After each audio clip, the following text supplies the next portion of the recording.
오직 여호와는 그 성전에 계시니 온 천하는 그 앞에서 잠잠할지니라. 하나님은 영이시니 예배하는 자가 신령과 진정으로 예배할지니라. 아멘.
앉으셔서 기도하겠습니다. 아버지 하나님, 우리의 힘이 되시고 능력이 되시는 하나님을 찬양합니다. 우리의 길을 오직 여호와께 맡기고 의지하며 주님을 예배합니다. 죄악으로 메마른 우리의 가슴에, 연약함으로 낙심한 우리의 인생에 하나님의 은혜를 충만하게 부어 주시옵소서. 삶의 매 순간마다 하나님의 풍성함으로 우리의 모든 필요를 채워 주시옵소서. 어두움 속에서 주의 말씀으로 우리의 길을 비춰 주시옵소서. 하나님, 중앙교회 가운데 성령의 충만함을 주시옵소서. 중앙교회 모든 성도들의 삶이 하나님의 말씀 위에 다시 세워지게 하옵소서. 그리하여 예수 그리스도를 닮아 예수님의 눈으로 세상을 보고 예수님의 마음으로 세상을 품고 예수님의 손으로 이웃을 섬기는 예수님 닮은 삶을 살게 하여 주시옵소서. 알라스카 사역 일정을 감당하고 있는 고면진 담임 목사님, 그 마음에 성령의 충만함과 복음의 열정을 더하여 주시옵소서. 흔들리는 이 시대를 향해 진리의 말씀을 대언하는 영적 지도자로 세워 주시옵소서. 김장한 원로 목사님의 모든 발걸음 가운데 함께 하시어 감당하는 모든 사역들마다 하나님의 나라가 확장되는 놀라운 일을 보게 하여 주옵소서. 학교 건축을 위한 착공을 시작하신 하나님 아버지, 건축을 감당하는 모든 이들의 마음을 주장하시고 움직여 주시옵소서. 무엇보다 한 마음과 한 뜻으로 함께 이 비전을 이루어가게 하여 주옵소서. 그리하여 영혼 구원과 영적 성숙을 위한 새로운 예배 공간 확보가 이루어지고 다음 세대를 위한 학교 설립의 비전이 이루어지게 하여 주옵소서. 교회 가운데 다양한 여름 행사들을 계획하고 있습니다. 성령이시여 차세대, 청년처, 여름 캠프, 그리고 미자립 교회를 위한 국내 선교와 몽골 단기 선교 가운데 동행하여 주옵소서. 잃었던 영혼들을 다시 찾고 낙심한 영혼들이 다시 일어서는 성령님의 놀라운 일들을 체험하게 하여 주옵소서. 하나님, 대한민국을 돌아보아 주옵소서. 전쟁의 위협 가운데 있는 분단된 우리의 조국 위에 그리스도의 평화를 선포하여 주옵소서. 위정자들은 하나님을 두려워하는 마음과 백성을 사랑하는 마음으로 나라를 통치하게 하여 주옵소서. 그리하여 우리나라는 하나님의 나라가 되고 우리 백성은 하나님의 백성이 되게 하여 주시옵소서. 말씀을 듣기 원합니다. 우리의 귀를 열어 아름다운 주의 음성을 듣게 하시고 우리의 눈을 열어 놀라우신 주의 영광을 보게 하여 주옵소서. 양혜규 목사님을 통해 선포되는 말씀을 통해 회복과 치유의 은혜를 누리게 하여 주옵소서. 우리의 길이 되시는 예수님의 이름으로 기도합니다. 아멘.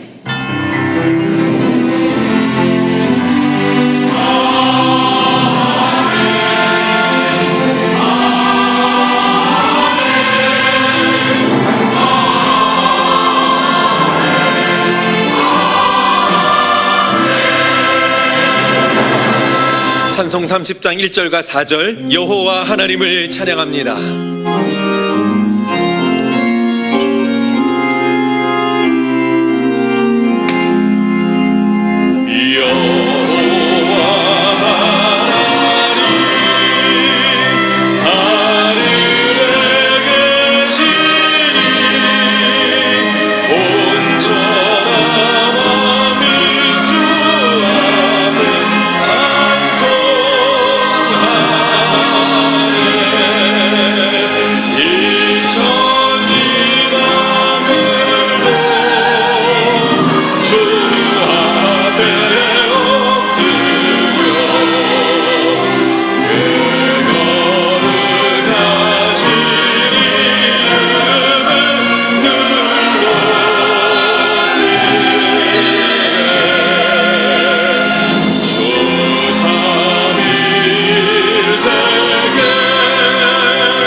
학교 건축을 위한 임시 현장 사무소가 설치되었으며 착공을 위한 세부 측량 작업을 마쳤습니다.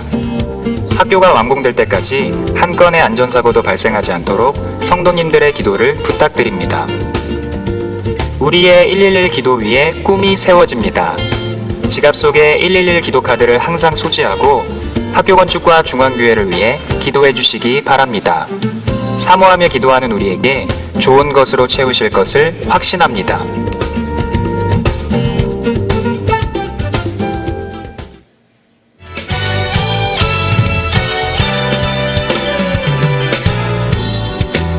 상반기를 열심히 달려온 성도 여러분, 우리 잠시 쉬어갈까요? 7월 한 달 예배사역국에서 준비한 6부 예배 찬양이 빛나는 밤으로 여러분을 초대합니다. 하나님께 예배함으로 넘치는 은혜 가운데 승리하는 2016년 하반기가 되시길 축복합니다. 하나님과 동행하는 삶, 하나님과의 첫사랑 회복, 예수 그리스도의 제자로서의 사명을 감당하고 세상 가운데 승리하는 삶을 위한 다른 어떤 여행과도 비교할 수 없는 천국 여행, 제24기 헤브론에 여러분을 초대합니다. 성경을 읽으며 말씀을 더 깊게 알기 원하는 성도님들을 위한 성경 독파 세미나가 열립니다. 21일 오전 10시 성화관 나가패실에서 전도서를 장별로 요약 정리하고 함께 읽습니다. 무더운 여름 세미나에 참여해 말씀 안에서 참된 행복을 찾는 성도님들 되시길 바랍니다. 뜨겁게 내리쬐는 태양처럼 우리 마음에 성령의 뜨거움을 채우기 위한 2016 장애인 연합수련회를 진행합니다. 하나님에 대한 사랑을 회복하고 뜨거운 성령의 임재를 경험할 이번 수련회에 모든 성도님들의 관심과 기도 바랍니다. 또한 은혜를 함께 경험할 예수님을 닮은 봉사자도 모집하고 있습니다. 신청 및 후원 관련 자세한 사항은 주보를 참고하시고 복지사역국으로 문의해 주시길 바랍니다. 우리 교회에 주신 하나님의 꿈을 실현할 이번 선교대회를 위해 중보기도와 물질로 후원해 주세요. 17일 주일 6부 예배까지 본당 로비에 물품 모금함이 설치 운영됩니다. 모든 성도님들이 보내는 선교사로 함께 동참해 주시길 바랍니다. 멍글날 마하르잔, 허리마야 마하르잔의 장남 아난타 마하르잔 군과 조신근, 요오제님의 삼녀 조려방 양의 결혼식이 있습니다. 할렐루야. 우리에게 더 좋은 것 주시기 원하시고 우리로 선한 길로 인도하시는 하나님께서 사랑하는 여러분과 가정에 임하시기를 축복합니다. 함께 인사 나눕니다. 복된 주일입니다. 잘 나오셨습니다. 건강하세요. 기도 응답 받으십시오. 축복합니다. 담임 목사님께서는 지금 알래스카 집회 중이십니다. 오늘은 알래스카 열린문 장로교회에서 부흥의 땅 되게 하소서라는 주제로 계속해서 성회를 인도하시고 또 말씀을 전하십니다. 담임 목사님께서 안부를 전해달라고 하셨는데 그냥 전하지 말고 안부를 꼭 전해달라고 자, 하시면서 또 아울러 기도를 부탁하셨어요. 여러분, 얼음밖에 없는 정말 차가운 그 땅에 하나님 말씀 선포될 때 치유와 회복의 역사들이 일어나게 해달라고 기도를 부탁하셨는데요. 그들도 우리와 같이 정말 예수님을 닮아가는 삶의 거룩한 행렬에 동참하게 해달라고 여러분의 기도가 꼭 필요하다고 기도를 간곡히 부탁하셨습니다. 모든 일정을 마치시며 오는 15일 금요일 날 한국에 돌아오실 예정이신데요. 담임 목사님 사역과 건강 또 안전을 위해서 기도해 주시기를 부탁드리겠습니다. 그래서 오늘 3부 예배는 우리 양혜규 목사님께서 말씀 전해 주시겠습니다.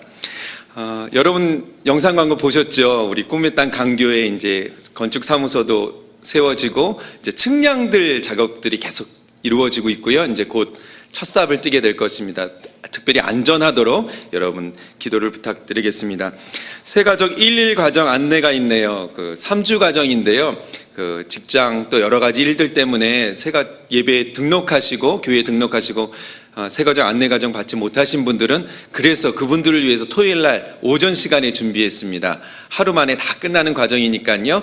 오는 토요일 9시 30분까지 오시면 되겠습니다. 그리고 17일 주일 저녁 예배, 다음 주 주일 저녁 예배는 임시 사무총회에 갖도록 하겠습니다. 여러분 주차장 이용이 굉장히 어려우시죠? 협소해서 양해를 부탁드리고 또 한 가지는 그 장애인 주차장이 있잖아요. 장애인 주차장은 꼭 그 장애인 그 핸디캡 그 스티커가 있는 차량만 꼭 해주시고 혹시 그 자리가 비어 있다 하더라도 다른 데는 될 곳이 없고 장애인 주차장이 비어 있다 하더라도 우리는 되지 않는 게 문화인 것 같습니다. 여러분 장애인들 위해서 꼭 자리를 비워주시면 좋겠습니다. 주보 오면 제일 위에 보시면 좀 재밌는 말이 있어요. 제일 위에요. 안 맥혀서라고 써 있어요. 경기지방경찰청 안 맥혀서가 뭐냐고 물어보시더라고요. 교회 올 때 차 안 맥혔냐 그 뜻이냐. 안 맥혀서는 안전띠를 메고 전조등을 낮이라도 켜세요. 그러면 그러면 소통이 됩니다라는 뜻이래요. 실질적으로 저도 인터넷 설치를 좀 해봤더니요. 전조등만 낮에 켜고 다녀도 그 사고율이 뭐 15%에서 30%까지도 감소가 된다고. 근데 그 돈이 몇 조가 되더라고요. 1년에 굉장히 놀라운 숫자이고 또 생명에 관계된 거니까요. 저도 몇 번 해봤는데 자꾸 끄게 되더라고요. 낮에 켰다가 저도 습관적으로 자꾸 끄게 되는데 안전띠 꼭 매시고 전조등도 켜는 운동에 우리도 동참하면 좋겠습니다. 이제 무더운 날씨가 정말 힘들더라고요. 어제도 제가 이렇게 조금 걷는데 막 머리가 아프더라고요. 햇빛이 너무 따가워서. 그래서 이제 중앙교회도 본격적인 여름 사역이 이제 시작됐습니다. 특별히 그 인도 단기 선교를 우리 헤네시 목사님 부부가 가시는데요. 8월 1일부터 11일까지인데 그곳에서 목회자 컨퍼런스, 여성 사역자 컨퍼런스, 그리고 아이들을 위해서 여름 성경학교 사역을 하신대요. 근데 인도가 그렇게 넉넉한 곳이 아니잖아요. 그래서 사역을 위해서 두 가지를 부탁하시더라고요. 하나는 기도해 줄 것과 하나는 딸기를 하나씩 사달래요. 딸기. 이게 뭐냐면 딸기 피면 장바구니가 되는 거더라고요. 폈더니 이렇게 돼요. 이 장바구니가 여기 써 있어요. Jesus loves India 이렇게 써 있는데 2,000원이라고 합니다. 오늘 예배 마치시고 돌아가시면서 그 인도 단기 선교를 위해서 여러분 딸기 한 개씩 사주시면 좋겠습니다. 이 밖에도 정말 많은 여름 사역들이 있는데요. 우리 청년들은 충청 선교 나갑니다. 6개 미자립 교회 돕고요. 또 그곳에서 여러 사역들 감당하고요. 또 영상 보전 장애인 연합 수련회, 그리고 헤브론 아워 24기, 사랑 청년부 여름 캠프, 또 캄보디아 예배에서 여름 캠프 있고요. 국내 선교에서 또 미자립 교회 전도 활동 나가고 통일선교위원회에서 하나원 또 방문합니다. 또 러시아 예배에서 여름 전도 세미나, 차세대는 말할 것도 없이 미취학, 우리 초중고 고등학생까지 여름 성경학교 캠프 준비되어 있는데요. 저도 어렸을 적에 초등학교 다닐 적에 여름 성경학교 통해서 예수 그리스도를 구주와 주님으로 영접했던 기억이 있습니다. 그 꼬맹이였을 그 시기에 눈물 콧물 다 흘리면서 제가 죄인이라고 그때 뭘 그렇게 많이 죄를 졌는지 눈물 펑펑 흘리면서 회개했던 기억이 나고요. 중학교 때는 또 신나게 놀면서 또 저녁 집회 때 뜨겁게 기도했던 기억이 납니다. 여러분 자녀들 꼭 보내주시고 보내주시는 것으로 만족하지 마시고 기도해 주셔야 돼요. 성령님 만나게 해달라고, 예수 그리스도를 만나게 해달라고 여러분 기도를 부탁드립니다. 또 특별히 차세대는요 수박 한두 통 이렇게 보내주시면 굉장히 활력이 될 것 같아요. 우리 차세대 교사 선생님들 또 전도사님들 우리 사역자들 위해서 기도를 부탁드리겠습니다. 모든 광고 주보 참고해 주시고요. 이 시간에 3부 예배 처음 나오셨거나 오랜만에 나오신 분들 손들어 표해 주십시오. 우리 밝은 얼굴로 축복성 가운데 환영합니다.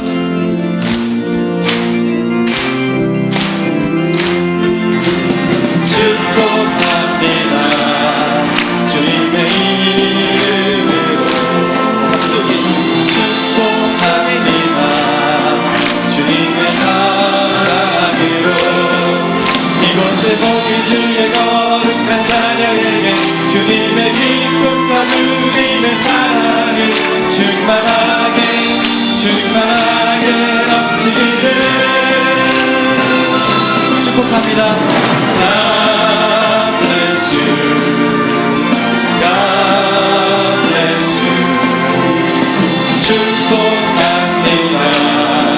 주님 옆에 계신 분께 God bless you. God bless you. God bless you. 축복합니다. 주님의 사랑으로 주님의 사랑으로 환영하고 축복합니다. 준비하신 예물 하나님께 올립니다.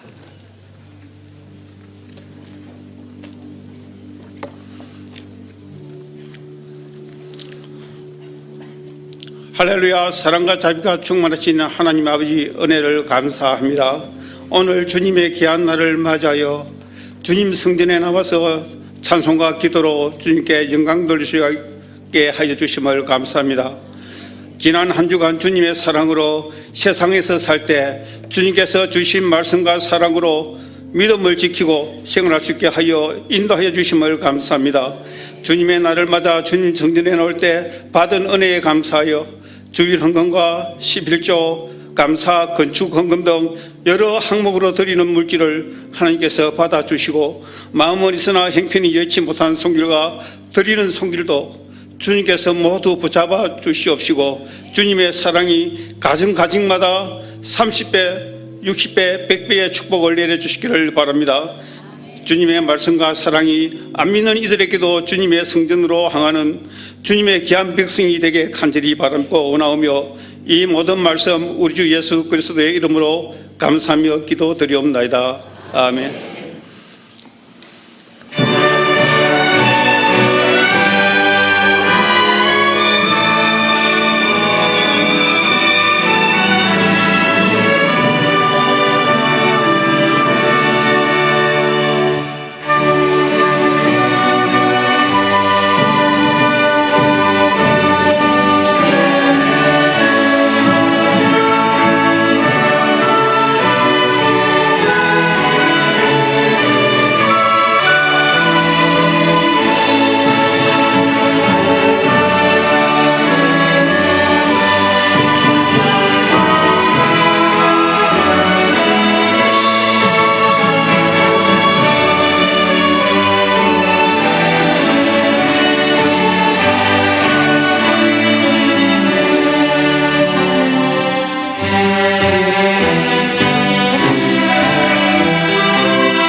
16장 1절과 9절 말씀을 함께 동독하겠습니다. 사람의 경영은 사람에게 있어도 말의 응답은 여호와께로서 나느니라. 사람이 마음으로 자기의 길을 계획할지라도 그 걸음을 인도하는 자는 여호와시니라. 아멘.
할렐루야.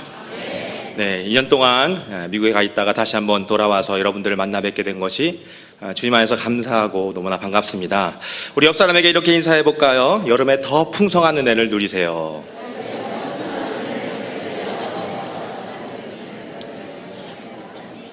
네, 교회의 모든 부서마다 가장 왕성하게 사역이 펼쳐지는 이 여름에 온 성도의 시간과 정성을 담아 드리는 섬김을 통해서 우리 교회가 여름에도 더욱 부흥하는 교회가 되고 또 구원의 역사 예수님을 닮아가는 성숙의 은혜가 넘쳐나는 저와 여러분이 되시기를 주님의 이름으로 축원합니다.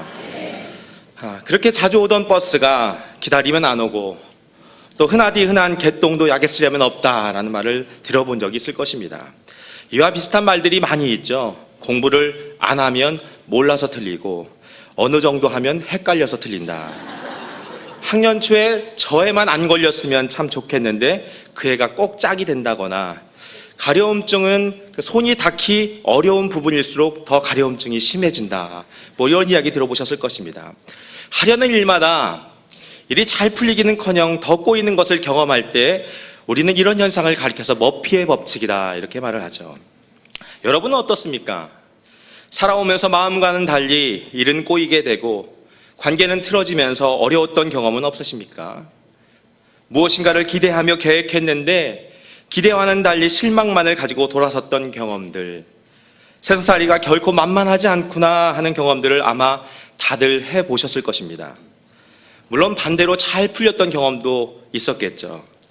작게는 시험 전에 잠깐 본 내용이 시험에 나와서 좋은 점수를 받게 되던지, 크게는 차나 비행기 시간을 맞추기 위해서 열심히 뛰어가고 달려갔는데 간발의 차이로 놓치게 되고 오히려 그것이 전화위복이 되어서 생명을 구하게 되었다라는 이야기들을 아마 신문 기사를 통해서 들어보신 적이 있을 것입니다. 인생을 살아갈수록 내 인생도 내 뜻대로 되지 않는다는 것을 경험하게 됩니다. 그래서 우리는 여행을 가게 되면 가이드를 찾게 되고, 인생을 위해서는 멘토를 찾게 되고, 사업을 위해서는 컨설턴트를 찾게 되고, 우리의 영혼과 인생을 이끌어주시는 주님을 찾게 되는 것입니다. 하나님의 은혜와 사랑 가운데 저희 가족은 미국에서 2년 동안의 시간을 보내게 되고, 지난 6월 3일에 귀국해서 지금은 선교 사역을 감당을 하고 있습니다.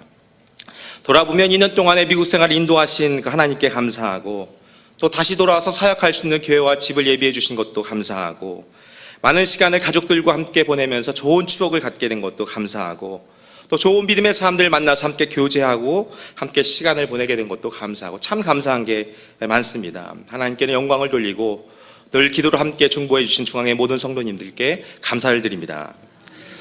저의 특별한 감사 하나가 더 있는데요. 그것이 무엇인가 하면, 처음에는 내 뜻대로 되지 않아서 힘들었는데 시간이 지나고 나니까 내 계획대로 되지 않는 것 중에 감사한 일들이 많이 있더라고요. 그것을 감사하게 되었습니다. 우리 교회에서 10년 4개월을 사역을 하고 나서 안식년의 기회가 생겼을 때, 사실 제 계획은 말도 안 통하는데 내가 미국 가서 뭐 하느냐고 이렇게 생각하면서 그냥 한국에서 못한 것 좀 하면서 쉼을 갖는 것이 목표였는데, 아내가 옆에서 여러 번 더 큰 세상에 대한 도전을 주는 이야기를 저한테 해주더라고요. 시간이 지나면서 마음이 열리게 되고 또 기회도 주어지게 되고, 저희가 나갈 때 유학생 비자 받기가 참 어려운 시점이었는데 비자도 이렇게 감사하게 나오게 되면서 미국을 잘 다녀오게 되었습니다. 지금 생각해 보니까 제 계획대로 안 된 것이 오히려 더 감사한 일이더라고요. 제가 미국에서 살았던 곳이 아틀란타입니다. 처음에는 학교가 있고 또 친구가 있고 또 선후배가 있는 그 달라스에 가서 살려고 계획을 했었습니다. 그리고 제 계획대로 2013년도 겨울이나 혹은 2014년도 1월 달에 학교에서 입학 허가서가 나왔으면 제가 당연히 달라스로 갔을 것입니다. 그런데 갑자기 바로 전에까지만 해도 겨울에 잘 발급이 되던 입학 허가서가 제가 가는 시점부터 겨울에 발급해 주지 않는 것으로 학교에서 결정이 되었다고 합니다. 그러면서 4월 달에는 받을 수 있다 이런 이야기를 듣게 되었습니다. 그런데 갑자기 약 4개월이라는 시간이 이제 붕 뜨게 되면서 우리 교회에서 제 사역을 인수인계를 받기로 하신 분이 또 갑자기 그분이 못 들어오게 되면서 제가 4개월의 사역을 더 연장해서 할 수가 있게 되었습니다. 그 사이에 아는 분 중에 달라스에서 살다가 아틀란타로 이사간 분과 구체적으로 연결이 되면서 아틀란타가 달라스보다 물가나 기후 등 여러 면에서 살기가 좋다는 이야기들을 듣게 되었습니다. 제 아내가 저한테 달라스 말고 아틀란타 가서 살자고 이야기를 합니다. 그래서 제가 아틀란타 가게 되었습니다. 미국에 가기 전에 집을 가면 살아야 되니까 미리 구하려고 그곳에 사는 아내 친구를 통해서 사진을 미리 집이 어떤지를 다 받아보았습니다. 그리고 나서 사진으로 보니까 그냥 들어가도 될 것 같더라고요. 그래서 웬만하면 가서 계약을 하려고 했는데 막상 가서 보니까 그 집이 사진과는 달리 별로 마음에 들지 않는 집이었습니다. 그래서 그때부터 거의 한 달 동안 다른 분에게 신세를 지는 생활을 하게 되었습니다. 집을 렌트하려고 어떤 아파트에 300불을 내고 어플라이를 하게 되었는데, 시간이 일주일이 지났는데도 들어올 수 있다 없다를 이야기해 주지 않는 겁니다. 마음이 조급해서 또 다른 집을 알아보러 다니게 되었습니다. 그래서 결국 300불은 포기를 하게 되고 다시 다른 집을 찾게 되었는데, 저희가 알아본 집 중에서는 저희 형편에 가장 좋은 집을 하나님께서 허락해 주셨습니다. 사실 이 모든 것이 저의 처음 계획대로 된 것은 하나도 없습니다. 아내가 미국 가자고, 아내가 아틀란타에 살자고, 아내가 사진으로 본 집 말고 다른 집에서 살자고, 어떻게 보면 남편이 마음으로 자기의 길을 계획할지라도 그 걸음을 인도하시는 이는 아내시니라. 요즘 남편이 아내의 말 잘 들어야 되지 않습니까? 시대상을 반영하는. 그런데 돌아보니까 그게 하나님의 간섭하심이었더라고요. 무엇인가를 결정해야 되는 그 절묘한 타이밍에 우리가 생각하지 못했던 것을 하나님께서 여러 상황과 또 여러 형편과 그리고 만나는 사람들을 통해서 생각나게 해주시고 또 개입하게 도와주셔서 모든 것이 합력하여 선을 이루는 귀한 은혜로 인도해 주셨음을 경험하게 되었습니다. 제가 미국을 갈 때 우리 교회 어떤 목사님이 저한테 미국 가서 괜히 안 되는 영어 하느라고 고생시키지 말고 열심히 여행하다 오라고, 그게 남는 거다, 이런 이야기를 해주었습니다. 당연히 마음에 하고 싶죠. 하고 싶은데 더 크게 다가오는 생각이 무슨 생각이냐면 내가 말도 안 되는데 그거 할 수 있을까? 이런 걱정이 다가오죠. 왜냐하면 그전에도 제가 미국을 가보기는 했는데 인솔자가 아니라 누군가를 따라서 갔었거든요. 따라다니면 사실 잘 모르죠. 그래서 그냥 본인이 직접 해보는 것과 이렇게 구경하는 것과는 천지 차이다, 이런 말이 있죠. 영어 안 되죠. 미국에서 운전 안 해봤죠. 여행사 통한 여행이야 그냥 맡기면 되는데 제가 자동차 스스로 운전하면서 다니는 여행은 그래도 잘 준비하고 해야 되는데 잘 알지도 못하니까 여러 가지로 걱정되는 것이 참 많았습니다. 처음에는 미국에서 운전을 하는데 신호체계를 잘 몰라서 좌회전 신호가 없더라고요. 좌회전을 언제 해야 되는지를 몰라가지고 그냥 가만히 서 있었는데 뒷차들이 쭉 줄 섰는데 신호가 2바퀴가 바뀌었습니다.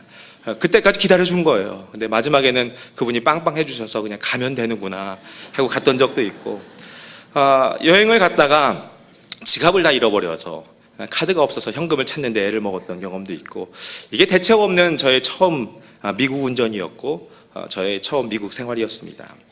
그러니 그 당시에는 제가 많은 시간을 여행할 수 있을 거다라는 생각을 전혀 못했죠. 그런데 지나고 보니까 가족과 함께 아무런 사고 없이 40일 동안 미국 대륙 횡단을 하면서 자동차 여행을 다녀오게 되었습니다. 여행과 관련해서 참 추억이 많은데 고생한 게 기억에 남는다고 그랜드 캐년에서 우리가 텐트를 치고 캠핑을 하게 되는데 하루는 밤하늘에 수많은 별들이 반짝이면서 너무나 좋은 날씨를 주신 것이 감사했는데 이틀을 예약을 했는데 그 다음날부터 비가 엄청 오기 시작하더라고요. 텐트 구석구석에서 물이 스며들어오게 되는데 잠을 잘 수가 없었습니다. 번개도 치게 되고 물이 조금씩 스며들기 시작하는데 저는 밤새 수건으로 텐트에 스며드는 물을 닦느라고 정신이 없었고 저희 가족들은 그 와중에 어떻게 그렇게 잠을 잘 자는지 참 야속한 시간이었습니다. 한 번은 저녁 시간에 제가 운전을 하면서 숙소를 향해서 가는데 한 1분에 6번에서 7번 정도의 번개가 하늘을 가르면서 좌우로 위아래로 쳐대기 시작하는데 그것이 모습이 보면은 한편으로는 참 장관입니다. 그런데 한편으로는 제가 숙소로 가는 그 길이 번개치는 방향이더라고요. 그래서 잔뜩 겁을 먹으면서 제가 운전을 했던 기억이 납니다. 40일 동안 16,000km를 운전을 했는데 한 번의 사고도 없었고 또 티켓도 받지 않았고 여행 중에 만날 수 있는 예측할 수 없는 어려움들을 겪지 않고 다닌 것이 얼마나 감사한지 모르겠습니다. 내가 계획을 세웠는데 하나님께서 걸음을 인도하신다는 것을 여행을 하다 보면 순간순간 깨닫게 될 때가 참 많이 있습니다. 잘 모르는 일을 우리가 계획하다 보니까 또 하나님을 의지할 수밖에 없게 되고 그래서 매일 기도하게 되고 40일 여행 때는 저희 가족이 너무 좀 두려운 마음이 있어서 하나님께 너무나 잘 보이고 싶은 마음으로 성경 암송카드 69절짜리를 가지고 다니면서 여행 중에 아이들과 함께 영어와 한글로 암송을 하면서 다녔던 기억도 있습니다. 제가 한국을 떠나서 다시 돌아오기까지 가장 많이 한 것 중에 하나가 무엇이었는가 하면 짐을 쌌다가 풀었다 하는 일입니다. 한국을 떠나는 날 제가 아침 비행기였는데 새벽 1시까지 짐을 싸다가 한국을 떠났습니다. 여행 중에 보면 자동차에 있는 짐을 내렸다가 실었다가를 반복하게 되고 때로는 텐트를 쳤다가 접는 일들이 많아지게 되고 짐을 풀고 싸는 일들을 반복하다가 보면 정말 우리 인생이 잠시 왔다가 가게 되는 나그네와 같은 삶이구나라는 것을 깨닫게 됩니다. 나는 이곳에 눌러 앉겠다 그런 생각을 하게 되면 우리가 채우는 것에 익숙하기가 쉬운데 이사를 해야 하고 또 한정된 공간에 물건을 싣고 여행을 하게 되니까 우리에게 꼭 필요한 것이 무엇인지 생각하게 되면서 비우는 훈련을 하게 되더라고요. 구입할 때는 필요한 것 같았는데 사용하지 않는 물건들이 보이게 되더라고요. 잘 사용하였는데 가지고 가기에는 우리의 이사를 힘들게 하는 것들이 이사하다 보면 발견되지 않습니까? 필요는 한데 공간과 무게의 한정 때문에 가지고 갈 수 없는 것들도 있다는 것을 알게 되죠. 2차, 3차로 물건을 정리하다 보니까 내가 꼭 가져가야 될 것, 또 당장 가서 사용할 수 있는 것들만 남게 되더라고요. 저희 부부가 여행을 마치고 집에 돌아오면 늘 하는 말이 있습니다. 무슨 말인가 하면 역시 내 집이 최고다, 이런 말을 합니다. 아무리 좋은 곳 많이 보고 다녀도 거기가 내가 정착할 곳은 아니라는 거죠. 비록 내가 월세 내며 사는 집이라고 할지라도 내가 편안히 안식할 수 있는 내 집이 최고라는 것을 긴 여행을 마치고 오게 되면 늘 우리가 경험하게 되는 것입니다. 우리가 살아가는 인생도 마찬가지인 것 같아요. 각자에게 주어진 인생 여정의 길이는 서로가 조금씩 다르기도 하고 살아가는 모습도 서로가 조금씩 다르기도 하죠. 마치 어떤 사람은 크루즈를 타고 여행하는 것과 같은 호화스러운 삶을 사는 분들도 있을 것입니다. 또 어떤 사람은 별장에서 사는 것과 같은 여유와 낭만을 즐기면서 사는 분도 있을 것입니다. 또 어떤 사람은 자동차를 매일매일 운전하는 것처럼 매일매일 수고하며 살아가는 분들도 있을 것입니다. 어떻게 살아가던 간에 성경은 이 모든 것이 다 나그네와 같은 삶이다, 이렇게 이야기해주고 있습니다. 화살처럼 순식간에 다 하는 것이 인생이기 때문에 결국 우리는 돌아가야 할 영원한 본향인 천국을 사모하며 준비하며 살아가야 되는 것이 우리의 인생이라는 것이죠. 이 땅이 아무리 좋아도, 우리가 아무리 많은 것을 누려도 우리가 가야 할 천국에 비하면 조족지혈이라는 것이죠. 세 발의 피와 같다는 것입니다. 거대한 제국을 이루었던 알렉산더가 죽기 전에 신하들에게 그대들은 내 시신을 거리로 운반할 때에 내 양손을 덮지 말고 밖으로 이렇게 나오도록 하라, 이렇게 말을 했다고 합니다. 신하들이 크게 당황하면서 폐하, 대체 무슨 말씀이십니까? 몸 전체를 다 덮는 것이 관례인데 손을 나오게 하라니요, 이렇게 묻자 알렉산더는 담담히 웃으면서 나는 빈손으로 죽는다는 것을 세상에 알리고 싶다. 인간은 다 누구나가 그렇게 빈손으로 간다는 것을 말해주고 있는 것이죠. 그러면 빈손으로 왔다가 빈손으로 가는 것이 인생이라면 여러분은 이 땅에 무엇을 남겨두거나 무엇을 유산으로 물려주고 가시겠습니까?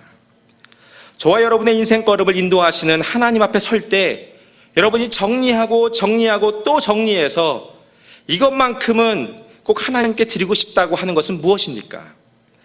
그리고 여러분이 그 가지고 가고 싶은 것을 위해서 현재 여러분은 어떤 준비를 하고 계십니까? 성경 인물들의 고별 설교를 보게 되면 우리가 걸어가야 될 인생 사명이 무엇인지를 우리에게 분명하게 말씀해주고 있습니다. 신명기 30장에 보게 되면 모세가 죽음을 앞두고 나서 이스라엘 민족들에게 고별 설교를 하게 되죠. 말씀의 요지가 무엇인가? 내가 오늘날 생명과 복과 사망과 화를 내 앞에 두었으니 너와 내 자손이 살기 위하여 생명을 택하라, 이렇게 도전합니다. 이스라엘 민족의 역사를 보아도 그렇고 믿음의 인생을 살아가는 사람을 보아도 우리가 알 수 있는 길은 무엇인가 하면 생명을 택하는 길이라는 것이죠. 우리가 살 수 있는 길은 생명을 택하는 길이라는 것입니다. 생명을 택한다는 것이 바로 무엇인가? 오직 여호와를 사랑하고 하나님의 말씀을 청종하고 여호와를 의지하는 것이다 라고 성경은 말씀해 주고 있습니다. 여호수아 24장에 보게 되면 여호수아의 고별 설교가 나오게 됩니다. 여호수아는 아브라함으로부터 시작해서 이스라엘 백성들이 가나안 땅을 차지하기까지 하나님께서 이스라엘 백성들에게 어떻게 많은 것을 베풀어 주셨는지 베풀어 주신 그 은혜를 회고하기 시작합니다. 이스라엘 백성을 하나님이 어떻게 인도하셨는지에 대해서 아브라함부터 이삭, 야곱의 이야기, 또 모세를 통한 출애굽 사건과 홍해를 건너간 이야기, 또 광야에서 인도하신 이야기, 요단강을 건너서 가나안 족속을 정복하는 그런 이야기들을 여호수아가 해주게 되는 것이죠. 하나님께서 우리 민족을 어떻게 인도해 주셨고 어떻게 하나님께서 역사하셨는지를 함께 회고하게 되면서 우리 이스라엘 백성의 삶 가운데 무엇 하나 주의 손길과 역사가 없으면 불가능했다, 이렇게 설명하고 있습니다. 한마디로 이스라엘 백성의 걸음을 인도하시는 하나님의 은혜가 아니고는 설명할 수 없는 것이 바로 이스라엘 백성들의 삶이고 역사입니다. 그러면서 여호수아는 이스라엘 백성들에게 이렇게 도전하죠. 만일 여호와를 섬기는 것이 너희에게 좋지 않게 보이거든 너희 조상들이 강 저쪽에서 섬기던 신들이든지 또 너희가 거주하는 땅에 있는 아모리 족속의 신들이든지 너희가 섬길 자를 오늘 택하라. 오직 나와 내 집은 여호와를 섬기겠노라. 너희가 섬길 자, 여러분들이 영원토록 섬길 자를 오늘 택하라는 것입니다. 세상과 하나님을 동시에 섬길 수 없다는 것을 말씀해 주고 있습니다. 하나님을 섬기며 이방신을 섬기며 세상에 젖어가는 이스라엘 백성들, 하나님을 섬긴다고 하지만 여전히 이방신 가운데 두 다리를 걸치고 살아가는 이스라엘 백성들, 우리가 세상에 익숙해지고 죄에 묻어져가는 그런 사람들에게 결단을 촉구하는 메시지가 바로 여호수아의 인생의 마지막 설교입니다. 하루하루를 살아가는 저와 여러분들에게도 수많은 선택의 순간들이 다가오죠. 그래서 인생은 B to D다 이렇게 말을 합니다. birth to death.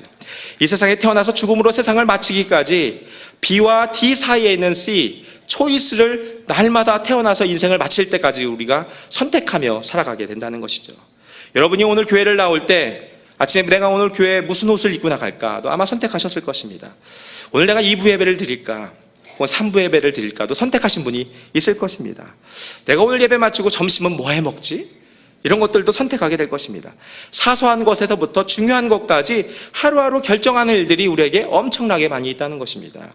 우리가 좋은 선택을 할 수 있는 방법이 무엇인가? 나의 삶 가운데 함께 하신 하나님의 놀라우신 은혜의 손길을 기억하는 것입니다. 자신의 인생을 돌아보면서 살아온 발걸음 가운데 함께 하셨던 은혜의 흔적을 발견하며 이때는 하나님께서 나에게 이런 은혜를 베풀어 주셨지. 그때는 내가 너무나 힘들 때가 있었는데 하나님께서 나를 도우셔서 내가 그 고난의 시간들을 잘 지낼 수 있도록 하나님께서 나를 도와주셨지. 주님의 그 십자가 사랑 때문에 내 눈에 눈물의 기도와 하나님을 찬양하는 그 마음들로 가득 찬 시간들이 내게 있었지. 그런 하는 믿음의 고백들이 우리 가운데 있어야 된다는 것입니다. 고난이 없기 때문이 아니라 고난 속에서도 우리의 인생 가운데 하나님을 경험하였던 그 고백과 그 사랑 때문에 우리가 알 수 없는 미래에 대한 그 불확실성도 우리의 발걸음을 인도하시는 하나님을 바라보며 걸어갈 수 있게 된다는 것입니다. 열왕기상 2장을 보게 되면 아들 솔로몬을 향한 다윗의 유언이 나오게 되죠. 내가 이제 세상 모든 사람이 가는 길로 가게 되었노니 너는 힘써 대장부가 되고 내 하나님 여호와의 명령을 지켜 그 길로 행하여 그 법률과 계명과 율례와 증거를 모세의 율법에 기록된 대로 지키라. 그리하면 내가 무엇을 하든지 어디로 가든지 형통하리라. 자신의 왕권을 이어받을 솔로몬에게 해주어야 될 말이 얼마나 많이 있었겠습니까? 그런데 다른 말 하지 않고 여호와의 명령을 지키고 그 길로 행하라, 이 이야기를 해주시는 겁니다. 왜냐하면 그리하면 내가 무엇을 하든지 어디로 가든지 형통하게 된다는 모든 답이 그 안에 있다는 것을 알았기 때문입니다. 사도행전 20장을 보게 되면 바울이 예루살렘으로 떠나기 전에 밀레도에서 에베소 교회의 장로들을 불러서 고별 설교를 하는 내용이 나옵니다. 왜냐하면 예루살렘에서 결박과 환란이 바울을 기다리고 있고 그곳에 가면 어떤 일을 내가 당할지 모르기 때문에 바울은 자신의 죽음이 임박한 것을 이미 알고 있었습니다. 그때 전한 설교의 핵심이 무엇인가? 처음부터 지금까지 내가 모든 겸손과 눈물로 시험을 참고 주를 섬겼던 삶에 대해서 증거하게 되면서 우리가 가장 잘 아는 말씀 중에 하나인 사도행전 20장 24절 말씀, 내가 달려갈 길과 주 예수께 받은 사명 곧 하나님의 은혜의 복음을 증거하는 일을 마치려 하면은 나의 생명을 조금도 귀한 것으로 여기지 아니하겠다는 고백을 하게 되는 것입니다. 우리가 어떻게 교회를 섬기고 우리가 어떻게 서로를 섬겨야 하는지, 그리고 우리가 걸어가는 인생에 대한 우리의 태도가 어떠해야 하는지를 말씀해 주고 있습니다. 예수님이 이 땅을 떠나기 전 남기신 말씀은 무엇입니까? 사복음서의 마지막 부분에 분명하게 나와 있죠. 마태복음에 보게 되면 너희는 가서 모든 족속으로 제자를 삼아라. 마가복음에 보게 되면 너희는 온 천하에 다니며 만민에게 복음을 전파하라. 누가복음에 보게 되면 너희는 이 모든 일, 예수 그리스도께서 고난을 받고 살아날 것과 제사함을 얻는 회개가 모든 족속에 전파될 것이 기록되었는데 이 모든 일의 증인이라, 이런 말씀이 있습니다. 요한복음에 보게 되면 아버지께서 나를 보내신 것 같이 나도 너희를 보내노라. 사도행전 1장 8절을 보게 되면 땅 끝까지 이르러 내 증인이 되라, 이렇게 말씀해주고 있습니다. 성경 속의 위대한 인물들은 우리가 어떤 삶을 살아야 되는지, 살아가면서 우리가 무엇을 선택해야 되는지, 자녀들에게 무엇을 물려줘야 되는지, 먼 훗날 우리가 천국에서 주님을 배울 때 어떤 숙제 검사를 하실지에 대해서 우리에게 분명히 말씀해 주고 있습니다. 세상 살다 보면 할 일이 참 많은데 우리가 결코 놓치면 안 되는 일, 우리가 해야 될 가장 중요한 일이 무엇인지를 말씀해 주고 있죠. 제 아들이 재미있다고 해서 본 TV 프로그램 중에 동상이몽이라는 프로그램이 있습니다. 보신 적이 있습니까? 네. 같은 침상에서 잠을 자게 되는데 서로 다른 꿈을 꾸고 살아가는 사람들의 이야기가 등장합니다. 같이 살아도 전혀 맞지가 않아서 갈등이 빚어지는 일들이 너무나 많이 있습니다. 주로 프로그램에는 자녀와 부모가 나와서 각자의 입장을 이야기하면서 서로 다른 꿈을 꾸던 사람들이 해결점을 찾아가는 이야기들이 등장하게 되죠. 그런데 그 이야기에 얼마 전에 캣맘의 이야기가 나왔습니다. 집 없는 길고양이를 19마리를 집에다 데려다가 키우는 캣맘의 이야기입니다. 고양이의 털과 배설물, 또 자기 방에 들어와서 오시며 방을 어지럽게 만드는 고양이들 때문에 너무 힘들어가지고 동상이몽의 그 사연을 신청한 그 딸과 그에 맞서는 그 어머니의 이야기입니다. 자기 딸보다 고양이를 더 소중하게 생각하는 엄마와 고양이보다 자기를 더 소중하게 생각해달라고 애원하는 그 딸의 이야기가 신청된 것이죠. 근데 사실 제가 더 충격을 받았던 것은 무엇인가 하면 캣맘의 이야기입니다. 매일 새벽 3시가 되면 일어나서 비가 오나 눈이 오나 거리로 나간다고 합니다. 그리고 그 깜깜하고 무서운 밤에 혼자 차를 몰고 나가서 길고양이들에게 먹이를 주면서 집에 돌아오면 아침 7시가 된다고 그래요. 그 시간에, 여러분, 그 무서운 시간에, 그 새벽, 하루에 4시간씩, 심지어 가족의 장례식 기간 중에도 먹이를 주러 나갔다고 그러더라고요. 밤에는 다 자잖아요. 손님도 안 오시고. 엄청난 육체적 한계와 또 월 그 먹이값이 200만 원 정도가 들어간다고 합니다. 사료값. 이 경제적 손실을 다 감당하면서 이 일을 하고 있는 거예요. 여러분, 이게 미치지 않으면 과연 할 수 있는 일입니까? 여러분, 돈을 받고 한다고 하면 여러분 가운데 이거 할 만한 사람이 몇 명 있을까요? 근데 이분은 돈을 받는 게 아니라 돈을 쓰면서 이 일을 하더라고요. 이 캣맘이 하는 말이 무엇인가 하면 길에서 아프고 죽어가는 고양이의 눈을 봤대요. 눈을 봤는데 그게 불쌍해서 잊혀지지가 않는다는 거예요. 한마디로 거기에 완전히 꽂혔다는 것이죠. 긍휼에 대한 그 긍휼의 마음이 고양이에 대해서 생기게 되고 고양이를 사랑하게 되니까 주변 사람들이 다 말려도 그 엄청난 희생을 그 위험한 시간에 감당을 하게 되는 것이죠. 마치 저는 이 캣맘을 보면서 사랑하는 대상이 다른 사도 바울을 보는 듯한 느낌이 들었습니다. 무엇에 꽂힌다는 게 바로 저런 것인가? 저것이 사명이 아니고 바로 무엇인가? 라는 생각이 들더라고요. 캣맘이 고양이의 아픔을 공감하고 사랑해주면서 고양이가 회복되도록 돕는 것을 너무 좋아하죠. 이것을 가지고 교회 용어로 뭐라고 하는지 아십니까? 목양한다고 하는 거예요. 목양. 길에 있는 상처 입고 힘든 고양이들을 집으로 데려다가 집을 가득 채워요. 이걸 뭐라고 하죠? 영혼 구원한다고 하는 거예요. 교회 전도하는 거, 전도. 그렇죠? 불신자를 새신자로, 새신자를 헌신자로 만드는 그 일을 사람이 아니라 고양이를 향해서 그 캣맘이 하고 있더라고요. 고양이를 위해서도 시간과 물질과 마음을 다 쏟아붓는데 일평생 주님을 위해서 헌신하겠다고 다짐했던 나는 과연 어떤 삶을 살고 있는가 생각하니 부끄러운 생각이 들 수밖에 없더라고요. 여러분은 어떻습니까? 고양이를 위해서도 이런 엄청난 삶을 살아가고 세상의 사람들이 자신이 좋아하는 취미를 위해서도 언제 바뀔지 모르는 그 취미를 위해서도 많은 시간을 사용하는데 여러분이 구주와 주님으로 고백하고 또 내가 일평생 주님을 따르겠다고 고백한 그 예수님을 위해서는 어떤 길을 여러분 걸어오셨습니까? 그리고 지금은 어떤 길을 걸어가고 계십니까? 한번 살아가는 인생, 이 땅에서의 삶이 전부가 아니라는 것을 이미 우리는 잘 알고 있죠. 보다 더 가치 있고 존귀한 삶, 하나님께 영광 돌리는 삶을 살고자 저와 여러분이 지금 이 자리에 앉아 있는 것입니다. 바라기는 우리의 걸음을 인도하시는 하나님과 함께 우리에게 주어진 믿음의 사명을 잘 감당할 수 있는 저와 여러분이 되시기를 주님의 이름으로 축원합니다. 제가 우리 교회에서 사역을 하면서 경험한 좋은 점들이 참 많이 있는데 그럼에도 불구하고 아쉬운 점이 한 가지가 있다면 큰 교회 안에는 개인적인 신앙의 유익을 누리면서도 공동체가 주는 그 친밀감을 경험하지 못하거나 그것을 거부하는 분들을 발견할 때가 있다는 것입니다. 일주일에 한 번 교회 나와서 예배드리면서 공동체와는 상관없이 개인의 신앙만을 유지하고자 애쓰는 분들이 있다는 것이죠. 하나님과의 관계는 어떻게 될지 모르겠는데 하나님이 허락하신 그 공동체와의 관계는 소홀히 하며 간섭받기를 원치 않는 경우들이 종종 있다는 것입니다. 제가 미국에 있을 때 출석하던 교회는 정말 작은 교회였었습니다. 하지만 따뜻함과 사랑이 있는 공동체였습니다. 공동체가 주는 친밀감과 기쁨이 이런 것이구나 하는 것을 미국에서 다시 한번 깨닫고 경험할 수가 있었습니다.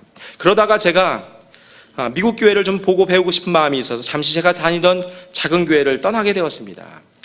미국 교회 좋은 점이 참 많더라고요. 예배 공간이 너무나 훌륭하였습니다. 예배 세션과 모든 진행 또한 너무나 매끄럽고 프로처럼 보였습니다.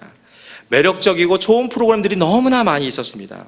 그럼에도 불구하고 가장 아쉬웠던 점이 무엇인가 하면 공동체를 통해서 마땅히 경험해야 될 그 사랑과 은혜를 경험할 수가 없었다는 것입니다. 그건 다른 것으로 대체할 수 있는 것이 아니더라고요. 예배가 훌륭해도 공동체가 주는 사랑은 또 별개로 또 우리가 경험해야 되는 것이더라고요. 스스로 서지 않으면 설 수 있도록 도와주고 지탱해주는 끈들이 없더라고요. 왜냐하면 제가 그 공동체 안에 들어가지 못했기 때문입니다. 왜 못 들어갔는지는 말 안 해도 아실 것입니다.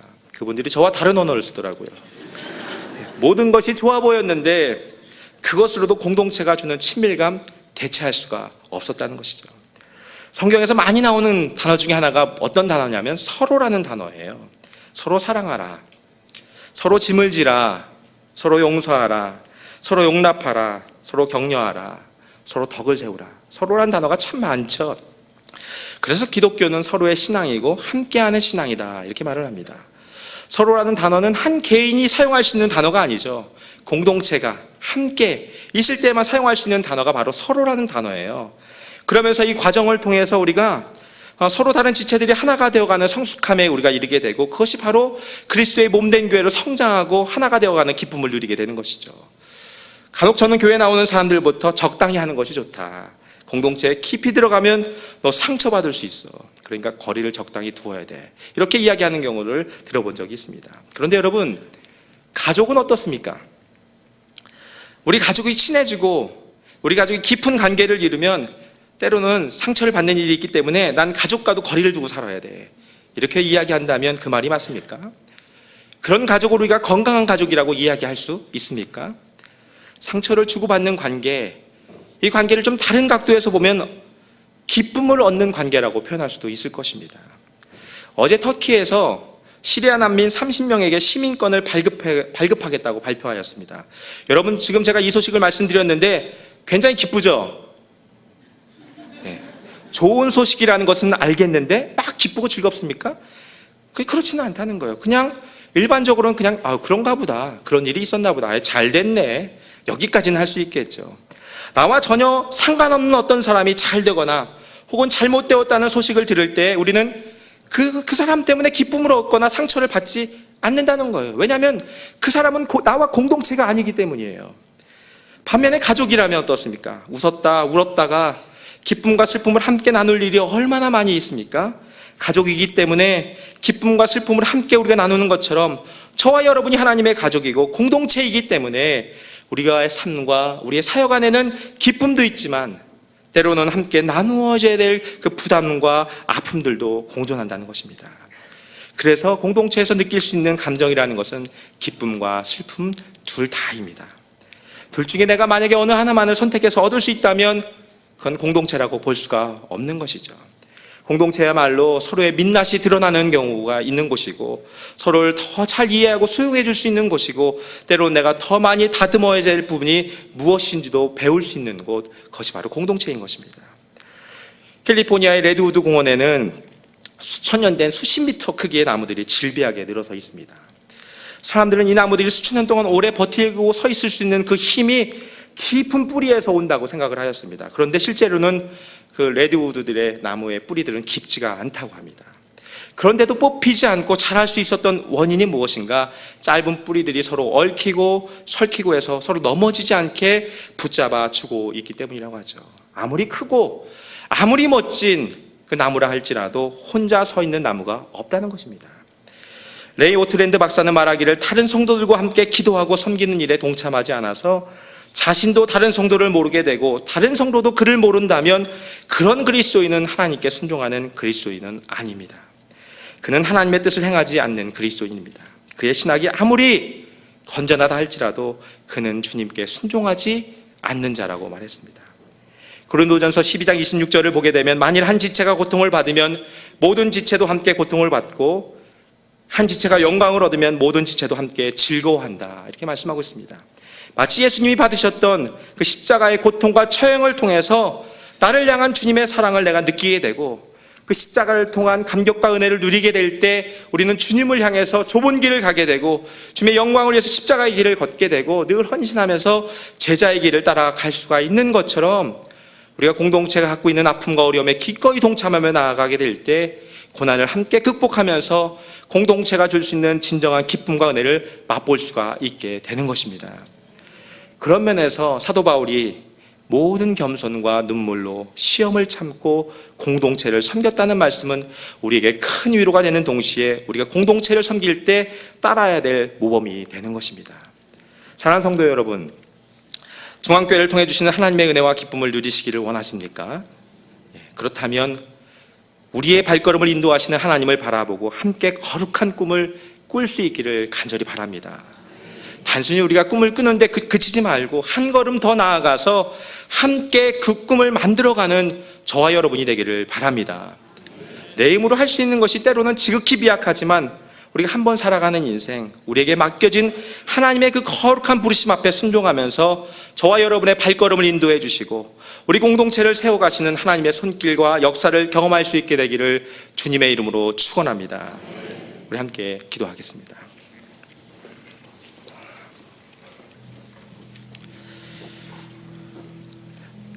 여호와여, 내가 알거니와 인생의 길이 자기에게 있지 아니하니 걸음을 지도함이 걷는 자에게 있지 아니하나이다.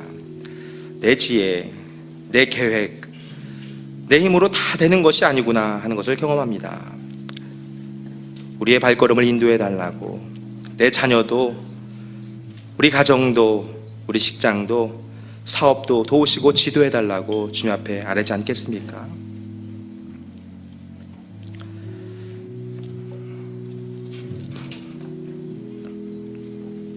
인도하시는 하나님, 도우시는 하나님을 바라보고 함께 그 길을 걸어가게 해달라고 기도하시기 바랍니다.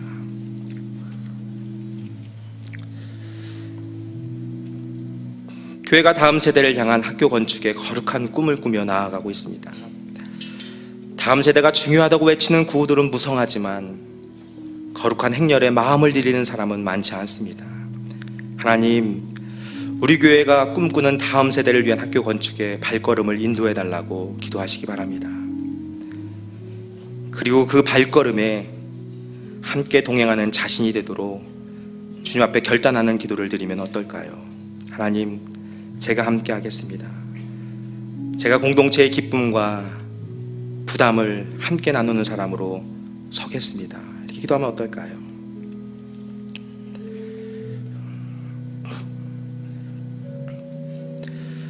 거룩하신 하나님 아버지, 때때로 우리가 걷는 이 길이 어떤 길인지 모르고 살아가는 순간조차도 우리를 인도하시는 하나님께 감사를 드립니다. 지나보니 우리의 삶 속에 주의 손길이 안 미친 것이 전혀 없음을 고백합니다. 우리가 살아가는 모든 삶이 하나님의 주권 아래 있음을 기억하며 늘 주님의 인도하심을 소망하며 살아가는 우리 모두가 되게 하여 주시옵소서. 먼 훗날 주님 앞에 서게 될 때 우리 인생 가운데 주님과 그리고 공동체와 함께했던 삶의 영광과 고난의 흔적을 자랑하며 기쁨으로 주를 맞이할 수 있는 삶을 살게 하여 주시옵소서. 예수님의 이름으로 기도드립니다. 아멘.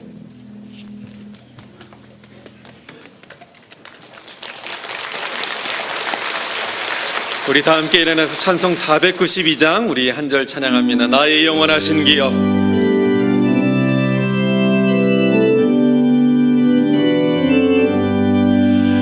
나의 영원하신 기업 생명보다 귀하다. 나의 갈 길 다가도록 나와 동행하소서. 주께로 가까이 주께로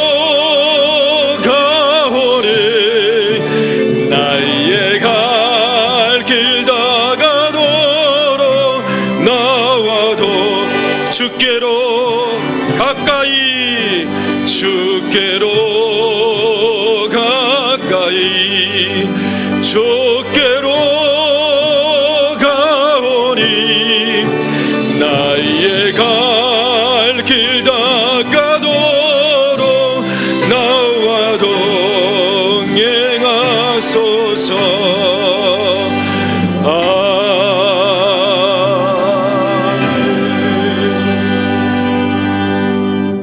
이제는 우리 주 예수 그리스도의 은혜와 하나님 아버지의 크신 사랑과 성령님의 내주 교통 충만하심의 역사가 우리 인생을 인도하시는 하나님을 믿고 따라가며 교회와 함께 거룩한 꿈을 꾸며 동행하기를 다짐하는 중앙의 모든 성도들에게 영원토록 함께 하시기를 간절히 축원하옵나이다. 아멘.